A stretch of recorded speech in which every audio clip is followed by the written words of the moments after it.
अभी हम लोग देखेंगे surface area and volume of A frustum. So this is a figure of a cone where the base radius is here. This line segment from here to there is radius and is the vertical height, and this length is taken as the slant height. So how we get a frustum? We know that frustum is a part of a cone, and this frustum can be obtained. Since if frustum is a part of a cone, that means this can be obtained from a cone. So how we can find out frustum from this cone? So you can find that the base of the cone is in the form of a circle. तो अगर इस कोन के base के parallel एक surface हम यहाँ पर लें और उस सरफेस के द्वारा इस कोन को कट कर दिया जाए टू पार्ट्स में, तो नीचे वाला पार्ट होगा वो फ्रस्टम के रूप में हमें प्राप्त होता है. तो let me draw the plane parallel to the circular base. So here you can find that this plane is just set as the parallel to the circular base. यहाँ पर जो ये प्लेन लिया गया है, इस प्लेन को हमने इस बेस के पैरेलल यहाँ पर सेट किया है, और इस प्लेन के द्वारा जब हम इस कोन को कट करते हैं, तब कट करने के बाद ऊपर वाले पोर्शन को रिमूव करेंगे, तो जो बच गया मीन्स ये प्लेन और ये बेस के बीच का जो पोर्शन है वो फ्रस्टम कहलाता है. So you can look the definition. If a right circular cone is cut off by a plane parallel to its base, plane is parallel to its circular base, then the portion of the cone between the cutting plane, means this plane, and the base of the cone is called the frustum of the cone. तो इस plane के through जब हम इसे cut करते हैं और cut करने के बाद इसे अगर हम रिमूव करेंगे तो फिगर कुछ ऐसा दिखेगा. तो ये शेप आपको फ्रस्टम का प्राप्त होगा. तो यहाँ पर हम देख रहे हैं कि ऊपर वाले कोन को रिमूव करने पर जो बचा हुआ पार्ट है कोन का, it is said as frustum. तो ऊपर के सर्कुलर टॉप और नीचे के सर्कुलर टॉप को अगर देखें तो ये दोनों फ्रस्टम के बेस कहलाते हैं. यहाँ इसे इंड भी कहा जाता है, इंड ऑफ द फ्रस्टम. तो या इंड बोले या तो सर्कुलर बेस बोले. अब व्हाट इज द हाइट? ये जो है ये लाइन सेगमेंट यहाँ से यहाँ तक, इसे हम हाइट कहते हैं. हाइट को हम डिफाइन कैसे कर सकते हैं? तो ऊपर के सर्कल और नीचे के सर्कल के सेंटर को मिलाने वाला लाइन सेगमेंट फ्रस्टम का हाइट कहलाता है. अब है कि स्लैंट हाइट को हम किस तरह से डिफाइन करें, तो देख रहे हैं कि ऊपर के सर्कल का जो रेडियस है और नीचे के सर्कल का जो रेडियस है, दोनों के एंड पॉइंट, इधर वाले एंड पॉइंट को अगर हम मिलाएं तो मिलाने से जो लाइन सेगमेंट मिलेगा उसे हम स्लैंट हाइट कहते हैं. तो इस रेडियस का एक्सट्रीम पॉइंट यहाँ है और नीचे वाले रेडियस का एक्सट्रीम पॉइंट यहाँ है. तो दोनों एक्सट्रीम पॉइंट्स को मिलाने वाला लाइन सेगमेंट फ्रस्टम का स्लैंट हाइट कहलाता है. तो अगर हम ऊपर वाले इस टॉप वाले बेस का रेडियस अगर स्मॉल आर माने और नीचे वाले बेस का रेडियस कैपिटल आर माने, तब हम यहाँ पर कुछ फॉर्मूला क्रिएट कर सकते हैं. So for deriving the formula, let us consider the radii of circular ends of frustum are small r and capital R. The radius of smaller end is small r and radius of larger end is capital R. And the height of frustum is small h and the slant height of frustum is small h. So to derive the formula, at first we have to again draw the figure of the original cone. जिस कोन को हमने यहाँ से cut करके निकाला था उसे हमें फिर से यहाँ पर बनाना पड़ेगा, तभी हम फॉर्मूला को डिराइव कर पाएंगे.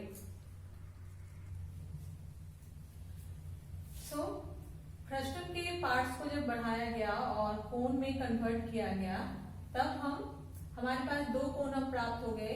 एक ऊपर में छोटा सा कोन है और ये पूरा बॉडी लार्जर कोन के रूप में। तो लेट अस कंसीडर, हम यह देख रहे हैं कि फ्रस्टम का जो स्लैंट हाइट था हमने कंसीडर किया था small L. So here we consider the slant height of the smaller cone is equal to L1। इसे हम L1 के रूप में लेते हैं। यहाँ slant height of smaller cone is L1। तो अब हम देखते हैं बिगर कोन का स्लैंट हाइट कितना हो जाएगा। तो just imagine the length L और L1 को जोड़ेंगे तो बिगर कोन का स्लैंट हाइट हमें मिलेगा L प्लस L1।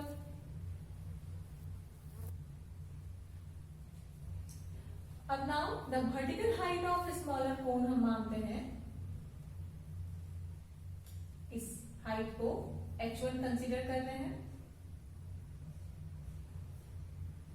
स्मॉलर कोन का हाइट हमने लिया H1, तो बिगर कोन का, इस बड़े कोन का हाइट कितना हो जाएगा। छोटे कोन का हाइट H1 और फ्रस्टम का जो हाइट था यहां से यहां तक वो स्मॉल h, तो इस बिगर कोन का, बड़े कोन का हाइट हो जाएगा, दोनों को ऐड करेंगे h प्लस H1 हो गया h प्लस H1। ये बड़े कोन का वर्टिकल हाइट हो गया। तो इन सभी कंसिडरेशन करने के बाद अब हम लोग देखते हैं डेरिवेशन। पहले लिखते हैं यहाँ height of smaller cone considered as H1 and the slant height is considered as L1, so that height of larger cone can be written as h plus H1 and the slant height of the larger cone is written as L plus L1. Now we are going to use the concept of the similar triangle here. So first of all you have to recognize the triangles at first. So vertex is named as A, here I write B and then C. So we have a right triangle. क्योंकि हम जानते हैं कि यहाँ पर कितना angle बनता है 90 डिग्री। So angle A B C 90 हो गया। अब यहाँ से एक ट्रायंगल हम तैयार कर रहे हैं, नाम दे रहे हैं पी। सुविधा के लिए इसे हटा रहे हैं। इस पॉइंट को हम नाम दे रहे हैं पी और इस पॉइंट को नाम दे रहे हैं Q. So we have to, और यहाँ की एंगल कितना है 90 डिग्री। So when we take the two triangles APQ and ABC, then you can find that 90 is equal to 90. Angle A is common in both the triangle. छोटे triangle में भी और बड़े triangle में भी यह एंगल कॉमन है। और थर्ड एंगल अगर देखें तो करस्पॉन्डिंग एंगल से भी हम बराबर कर सकते हैं। यहाँ पर इस एंगल को हम इस एंगल के बराबर करेंगे with the help of corresponding angle.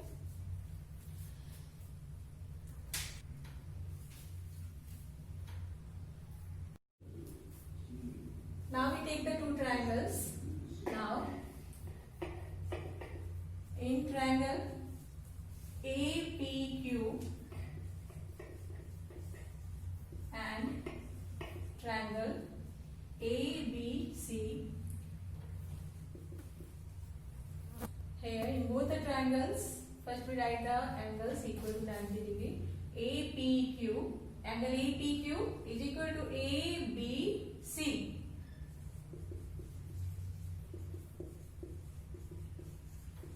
Equal to 90 degree. Now the second, we take the common angle in both the triangle PAQ is equal to BAC. PAQ is equal to BAC. Now we write the third angle, corresponding angles here AQP is equal to ACB.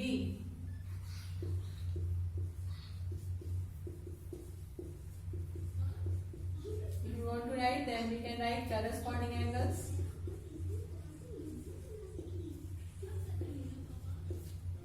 So both the triangle become similar. So triangle APQ is similar to triangle ABC by which criteria? By angle similarity criteria.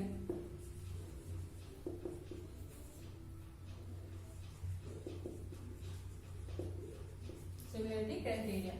So when the triangles become similar, that means the three sides of both the triangles become similar, become proportional to each other. Means three sides of the smaller triangle and the three sides of the larger triangle are the corresponding sides for both the triangles, and all the sides are proportional here according to the property of similarity. So we can prepare the ratio with the help of the equal angles. इस angle के opposite side को ऊपर लिखेंगे और इस angle के opposite side को नीचे, और तीनों केस के हिसाब से तीन रेशियो प्रिपेयर करेंगे. तो ए पी क्यू मीन्स ये एंगल छोटे ट्रायंगल में इसका अपोजिट साइड है A Q by A B C means ये एंगल बड़े ट्रायंगल में इसका अपोजिट साइड ये पूरा आएगा A C is equal to. अब सेकेंड लाइन में पी ए क्यू मीन्स छोटे ट्रायंगल में इस एंगल का अपोजिट साइड पी क्यू और बड़े ट्रायंगल में इस एंगल का अपोजिट साइड बी सी. अब करस्पॉन्डिंग एंगल्स की बारी है. छोटे ट्रायंगल में इस एंगल का अपोजिट साइड ए पी और बड़े ट्रायंगल में इस एंगल का opposite side A B. What is the reason? Means sides are proportional.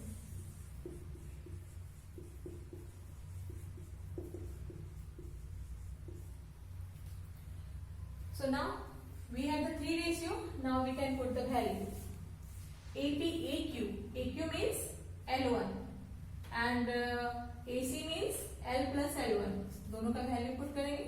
L1 here L plus L1 is equal to.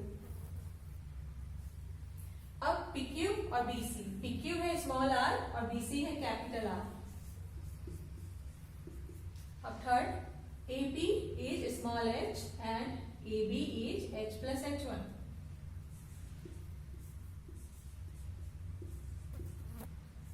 So we have the three ratios. अब बारी बारी से क्या करेंगे, इस रेडियस वाले रेशियो को एक बार स्लैंट हाइट के साथ लेंगे और एक बार वर्टिकल हाइट के साथ लेंगे. इन दोनों को लेने का कोई यूज यहाँ पर नहीं है, डेरिवेशन में कोई जरूरत नहीं. तो फिलहाल हम लोग बारी बारी से रेशियो को अलग करते हैं. नाउ इन दोनों को साथ लेते हैं. L1 by L plus L1 is equal to small r by r and इसको इसके साथ लेंगे r by capital R is equal to h1 by h plus h1. अब है स्टूडेंट समझना है कि हमें किसके टर्म में निकालना है. तो ध्यान रहे यहाँ पर हमें जो भी डेरिवेशन करना है फ्रस्टम से रिलेटेड करना है. तो फ्रस्टम से रिलेटेड करना है मीन्स फ्रस्टम के डायमेंशन को हमें बचाना है और फ्रस्टम के अलावा जो डायमेंशंस हैं यहाँ उसे रिप्लेस करना है. तो फ्रस्टम में कौन कौन से डायमेंशन आ रहे हैं? फ्रस्टम में स्मॉल r आ रहा है, फिर कैपिटल R, फिर स्मॉल h और स्मॉल l. इन सभी का प्रयोग हमने किया है. तो इन सभी के आधार पर ही फॉर्मूला क्रिएट किया जाएगा. तो बस हमें इन सभी को बचाना है और इन सभी के अलावा जो टर्म्स हैं उसे रिप्लेस करना है. दैट मीन्स हमें यहाँ पर L1 का वैल्यू हम निकालेंगे, L1 का वैल्यू निकालेंगे और यहाँ पर हम H1 का वैल्यू निकालेंगे ताकि जब फॉर्मूला बनाएंगे तब L1 को बदल सके और H1 को भी बदल सके. तो इसे फर्दर जब सिंप्लीफाई करेंगे, do the cross multiplication, L1R is equal to small r into L plus L1. Similarly, अब इसे further L1R is equal to R L plus L1. अब इसे भी हम सिंप्लीफाई करते हैं. do the cross multiplication, r h1 is equal to r h plus h1, break the bracket, r h1 is equal to r h plus r h1. अब आगे ऊपर करेंगे. तो फर्दर इस लाइन को जब हम सिंप्लीफाई करेंगे, यहाँ ब्रैकेट ब्रेक नहीं हुआ, इसे ब्रेक कर दो. R L plus R L1. अब L1 वाली टर्म्स को एक जगह रखते हैं. दिस इम्प्लाई L1R माइनस इस R L1 को इस साइड भेजेंगे तो सब्ट्रैक्ट हो जाएगा, is equal to RL. So take L1 common, so R minus R. So find out L1. Send this bracket to other side. Minus R. तो L1 का value निकल गया. That means छोटे कोण का स्लैंट हाइट हम इस रूप में निकाल पाते हैं. That means कहने का मतलब क्या हो गया कि अगर फ्रस्टम का स्लैंट हाइट हमें मालूम है और फ्रस्टम के दोनों सर्कुलर एंड्स का रेडियस हमें मालूम है, तब हम इस फॉर्मूला के द्वारा इसके ऊपर वाले कोण का स्लैंट हाइट निकाल सकते हैं. सिमिलरली यहां से आते हैं, H1 को एक जगह रखेंगे, R H1 उसे सेंड करेंगे इस साइड, तो small r H1 is equal to RH. अब यहां से H1 कॉमन निकालते हैं, so R minus R RH. So H1 is equal to RH by R minus R. Again यहाँ भी सेम बात है कि फ्रस्टम का हाइट अगर हमें मालूम है और इसके दोनों सर्कुलर एंड्स का रेडियस हमें मालूम है, तो हम ऊपर वाले कोण का वर्टिकल हाइट निकाल सकते हैं. अब आते हैं हम लोग देखेंगे कि किस तरह से कर्व सरफेस निकालेंगे. सो कर्व सरफेस एरिया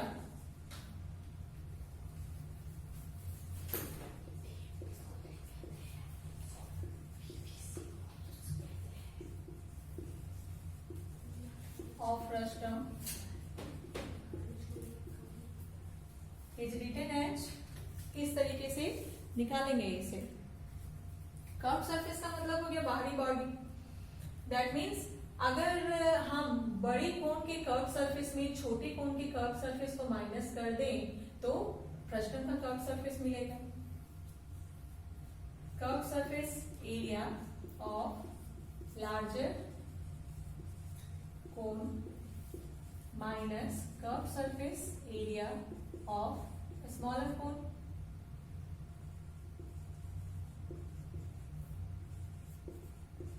तो बड़े कोण के कर्व सरफेस एरिया में छोटे कोण के कर्व सरफेस एरिया को हम माइनस करते हैं. तो बड़ा कोण का कर्व सरफेस, ऐसे भी कोण के कर्व सरफेस एरिया का फॉर्मूला क्या होता है, पाई आर एल वो हम लोग लेते थे. तो बड़े कोण के लिए बेस रेडियस कैपिटल आर है, तो पाई कैपिटल आर, और बड़े कोण का स्लैंट हाइट कितना है, एल प्लस L1. तो ये बड़े कोण का कर्व सरफेस निकल गया. माइनस छोटे कोण का कर्व सरफेस चाहिए तो फॉर्मूला के अनुसार पाई, और रेडियस हमें लिखना है, तो छोटे कोण का रेडियस है स्मॉल आर, छोटे कोण का बेस रेडियस है स्मॉल आर, और इसका स्लैंट हाइट कितना है, L1 है. तो ये हो गया. अब चूंकि हमें फ्रस्टम का कर्व सरफेस चाहिए, तो फ्रस्टम के कर्व सरफेस में स्लैंट हाइट तो सिर्फ स्मॉल l है, L1 तो है नहीं. तो L1 को हमें रिप्लेस करना होगा यहाँ से. तो सबसे पहले L1 को इकट्ठा करना होगा. तो ब्रैकेट तोड़ते हैं, pi R L plus pi R L1 minus pi R L1.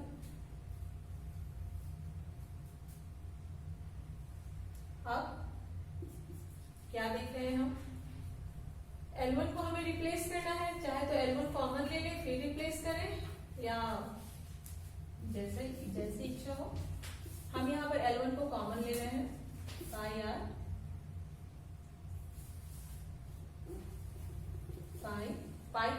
ले रहे हैं और L1 को भी कॉमन ले रहे हैं।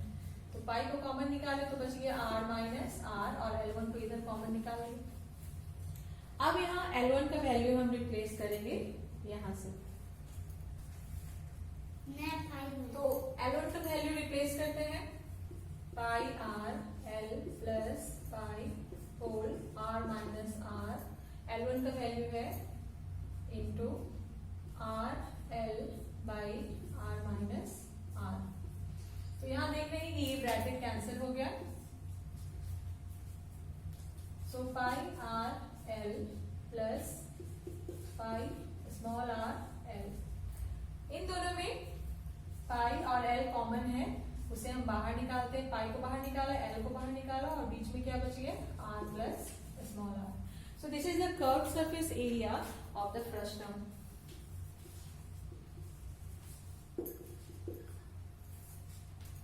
अब हम लोग देखेंगे कि टोटल सरफेस एरिया कैसे निकालते हैं। तो चूंकि कर्व्ड सरफेस एरिया तो फ्रस्टम का निकल गया, अब हमें कोण की आवश्यकता नहीं है। तो सिर्फ हम फ्रस्टम को देखें तो उसका कर्व सरफेस निकलने के बाद अगर टॉप के एरिया को और बॉटम के एरिया को इसमें ऐड कर दें तो फ्रस्टम का टोटल सरफेस एरिया निकल जाएगा। तो टॉप का एरिया, टॉप जो है सर्कल के रूप में है जिसका रेडियस स्मॉल आर है, तो इसका एरिया हो गया पाई स्मॉल आर स्क्वायर, और बॉटम जो है बॉटम के सर्कल का रेडियस कैपिटल आर, तो इसका एरिया हो गया पाई कैपिटल आर स्क्वायर। इन दोनों को इसमें ऐड करने से हमारा टोटल सरफेस एरिया का फॉर्मूला बनेगा। So we write total surface area, यहीं पर लिखते हैं इसे इरेज करके। अब now total surface area of frustum is equal to curve surface area of frustum plus area of top and bottom, area of top plus bottom.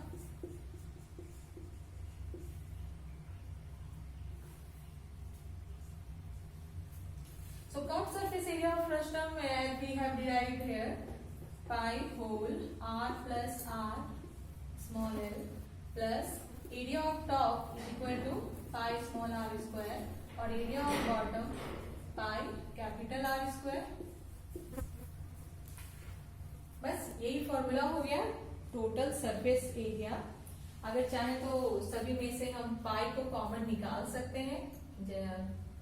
तो अगर पाई हम सभी में से कॉमन निकालते हैं तो यहाँ पर बच जाएगा r plus R small l plus यहाँ स्मॉल आर स्क्वायर और यहाँ capital R square unit.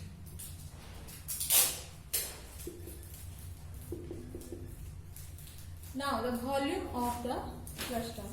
So volume of the frustum निकालने के लिए हमें क्या करना होगा? वॉल्यूम ऑफ द फ्रस्टम निकालने के लिए बड़े कोण के वॉल्यूम में छोटे कोण के वॉल्यूम को माइनस करना होगा। तो बड़ा कोण आपको दिख रहा है और फिर छोटा कोण ऊपर में है, तो बड़े कोण के वॉल्यूम में छोटे कोण के वॉल्यूम को माइनस करेंगे, वहां पर ये फॉर्मूला यूटिलाइज होगा। Now volume of frustum is equal to, तो volume of larger cone minus volume of smaller कोण।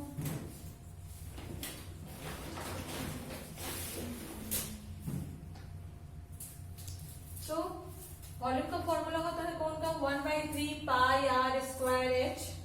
सो बड़े कोण का बेस रेडियस कैपिटल आर है और बड़े कोण का जो हाइट है यहाँ पर h प्लस h1 है, तो फॉर्मूला में वही हम लोग पुट करेंगे 1/3 पाई कैपिटल आर स्क्वायर और हाइट है इसका बड़े कोण का h प्लस h1, फिर माइनस छोटे कोण का बेस रेडियस है स्मॉल आर, तो 1/3 पाई स्मॉल आर स्क्वायर और इसका हाइट है h1।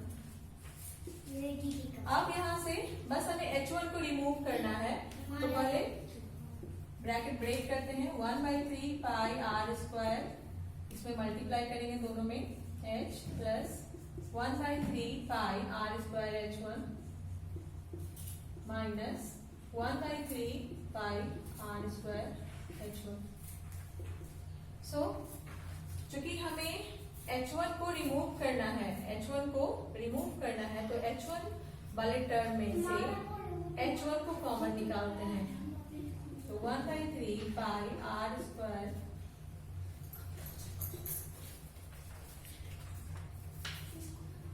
H। अब इन दोनों में H1 कॉमन है और 1/3 पाई कॉमन है, उसे बाहर निकालते हैं।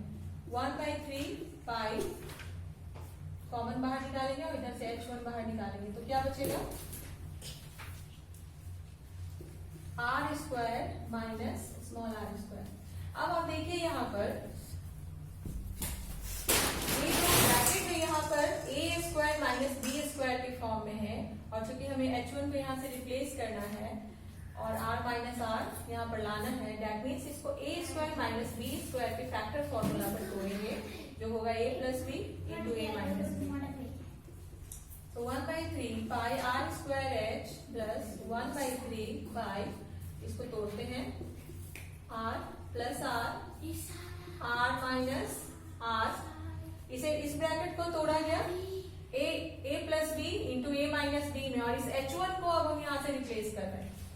तो H1 को रिप्लेस करेंगे R h by R minus R, यहाँ से वैल्यू रिप्लेस किया गया H1 का। तो अब देख रहे हैं कि माइनस वाला ब्रैकेट जो है कॉमन है, तो इसे कैंसिल करते हैं। अब क्या बचा? 1/3 pi R square H plus यहाँ पर इस आर एच से ब्रैकेट के अंदर पहले लिखते हैं क्या बचा।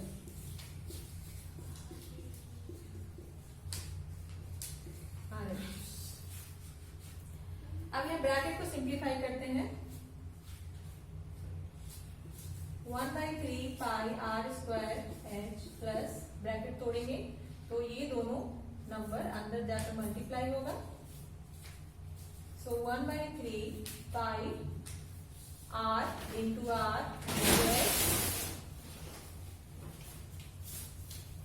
प्लस 1/3 पाई, ये भी आके यहाँ मल्टीप्लाई होगा तो हो जाएगा आर स्क्वायर एच। आप दोनों ओर देख रहे हैं 1/3 पाई कॉमन है, 1/3 पाई एच कॉमन है, उसे बाहर निकालते हैं। 1/3 पाई को जब बाहर निकालेंगे और इस साइड से एच बाहर निकालेंगे तो क्या बच गया यहाँ पर? R square plus R plus R square cubic unit. ये फॉर्मूला हो गया वॉल्यूम ऑफ द फ्रस्टम का।